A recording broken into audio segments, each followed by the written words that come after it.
The Grandmother's Journey, a true emotional story. This is the story of Margaret Shen, a grandmother whose life spanned continents, wars, and unimaginable loss, yet who never stopped believing in love. The beginning. In 1952, Margaret was born in a small village in southern China. Her childhood was simple. Rice paddies stretched as far as the eye could see, and her family had little more than each other, but that was enough. Her mother would sing to her at night, old lullabies passed down through generations, and her father taught her that kindness costs nothing, but means everything.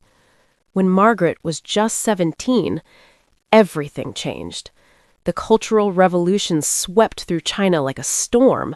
Her father, a school teacher, was labeled an intellectual and taken away one night. She never saw him again. Her mother grew silent, the songs dying on her lips. The escape. In 1975, at 23 years old, Margaret made the hardest decision of her life. She would leave China. She had married a kind man named David, and together they scraped together every yuan they had. With forged documents and hearts full of fear, they boarded a boat heading to Hong Kong, then eventually secured passage to America. The journey was treacherous. 37 people crammed into a space meant for 10. The smell of salt water and sickness. Margaret was pregnant with her first child, and every wave that rocked the boat made her wonder if they would make it. But they did. Starting over.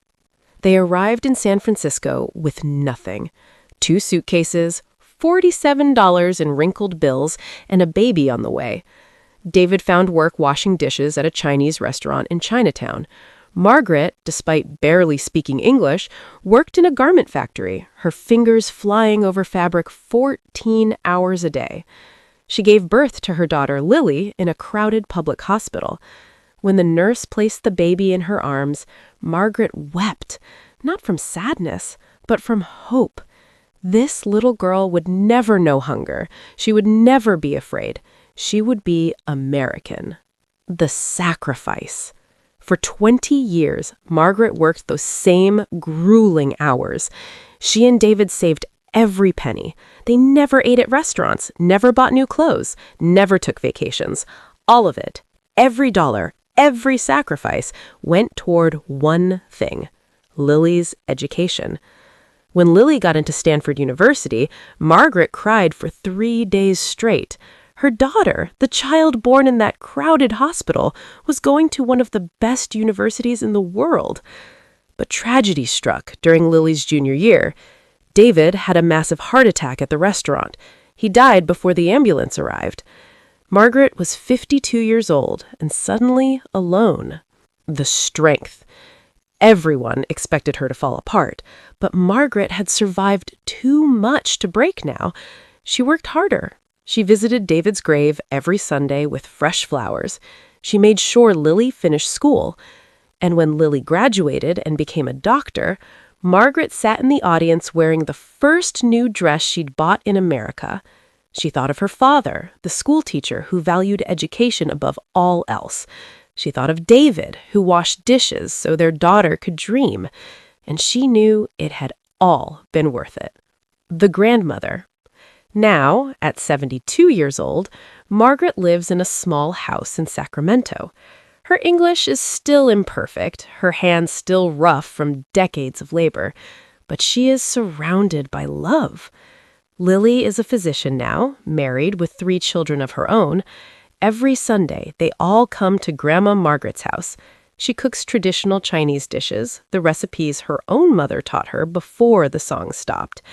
And when her grandchildren climb into her lap, she sings to them, those same old lullabies. Her youngest grandson, Michael, asked her once, "Grandma, were you scared when you came to America?" Margaret was quiet for a long moment. Then she smiled, her eyes distant with memory. "Yes, baby, very scared. But you know what I learned? Being brave doesn't mean not being scared. Being brave means being scared and doing it anyway. For love, for family, for a better life." The legacy. Margaret keeps a small box in her bedroom. Inside is a photograph of her father, yellowed with age, David's wedding ring, Lily's diploma, and drawings from her grandchildren. Sometimes, late at night, she opens that box and touches each item gently.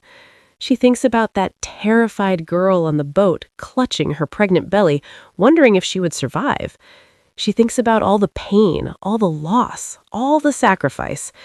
And then she hears laughter in the next room, her grandchildren playing, speaking perfect English, safe and free and full of possibility. Margaret closes the box and smiles. She made it. They all made it. And that's all that matters. This story represents the journey of countless immigrant grandmothers who sacrificed everything for their families' futures, building new lives in America through courage, love, and unwavering determination.